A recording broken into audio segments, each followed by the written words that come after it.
दिवसाची सुरुवात भगवंतापासून केलेली. नमस्कार सर्वांना. आज धुलीवंदन आणि धुलीवंदनच्या तुम्हा सर्वांना खूप खूप शुभेच्छा.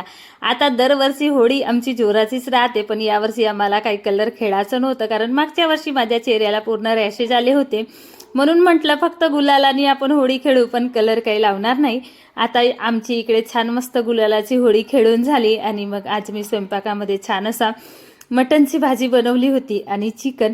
पण कधी कधी ना उलटच होतं या मुलांचं. तर मी आज मटनची भाजी बनवली आणि माझ्या दोन्ही मुलांना मटनची भाजी आवडते, पण आज आद्याचं वेगळंच काय चालू होतं.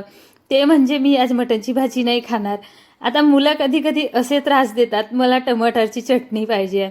म्हटलं आता मी पण थकलेली आहे, चटणी तर बनवणार नाही, पण रात्रीची भाजी आहे आपल्याकडे ती खा.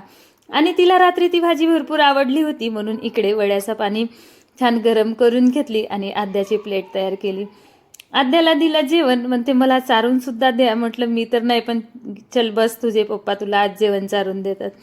आता हिच्या पप्पानी आद्याचं जेवण केलं आणि मग मी वळली इकडे माझ्या वाफ्यांकडे. आता इकडे लसूण लावलेला आहे, वांगे लावले आहेत आणि टमाटर सुद्धा लावले आहेत. इकडे पाणी घातली आणि छोटे छोटे छान मस्त टमाटर लागले, वांगे लागले आणि असा दिवस होता. बाय सर्वांना. भेटू आपण आपल्या नेक्स्ट ब्लॉगमध्ये. व्हिडिओ आवडल्यास माझ्या व्हिडिओला लाईक करा, यूट्यूब चॅनलला सबस्क्राईब करा आणि माझ्या फेसबुकला फॉलो करा.